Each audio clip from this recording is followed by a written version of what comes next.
Hey there, it's Leslie at Leslie's Cookies and Treats, and today I'm decorating a Charmander car. So I'm using the cookie cutter. It's a race car cutter from Wilton. So if you want to grab that cookie cutter and bake some cookies and decorate along with me, that'd be awesome. So I laid down some white royal icing in about a 15-second consistency and took a damp paintbrush and painted it smooth. And then I used some edible glitter to spray on the window to give it a shiny look. I'll leave details in the description about all of the products I used. And then I'm using a 15-second icing consistency again to outline and flood in the car with an orange royal icing. And I'm almost out of icing in this bag, and I don't know about you, but when I get to the end of the bag, I have a lot of trouble holding it and directing it and squeezing it and getting the icing to where I want it to go.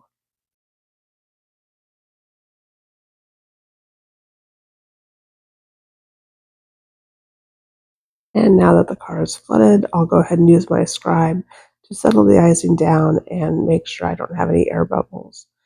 And then let's move over to the tail. So I'm just going to make a teardrop shape here at the top and immediately take my yellow icing and make some squiggles at the bottom. And I'm just going to squiggle that around with my scribe to make it look like a flame. And then I have a lighter orange icing in a 15-second consistency that I'm going to use to make the rest of the tail. And then I put the cookie aside to dry for about 25 minutes. Now I'm coming back in with my black royal icing and I'm going to make the wheels. And I'm going to put another flame in the center of the wheel, so make a teardrop shape and then take your yellow icing and just kind of outline one side and squiggle that around gently so that you don't incorporate any black icing into your flame until it looks like a flame. And we'll do that once more on this other tire. So outline a teardrop shape and flood it in, and then make a line with your yellow icing and gently squiggle it around, being careful not to incorporate any of the black icing into your flame.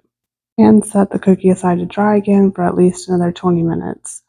Then I came back in with my lighter orange icing and made the fenders over the wheels using my scribe to settle the icing down so that I wouldn't get any craters in this little skinny area. Then I set the cookie aside to dry completely. I let it dry overnight, and I'm using a projector to project an image I found of Charmander on a car on the internet, and I'm just going to outline it with a non-toxic pencil, and then I'll use my edible marker to outline it again.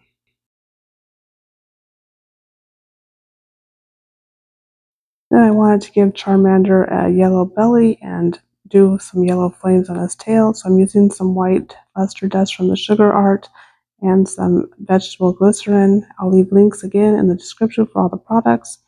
And then I have some lemon yellow airbrush paint color, or airbrush food color rather, and I'm just going to add that in to make a yellow, and I'll paint it onto his belly. The black edible marker I was using is by Tweets, and it dries pretty instantly, so there's no smudging or smearing. But if you're using a different edible marker, you might want to give it some time to dry before painting his belly. And I'm just going to add a couple of lines in the tail, and this cookie is done. I hope you enjoyed this little tutorial. Let me know if you like Pokemon and if you caught them all. And if you didn't catch the Peekaboo video, be sure to check that out. The link is in the description, and the Poke Car is up next. Anyway, be sure to subscribe to the channel if you like cookie decorating. I have new tutorials all the time.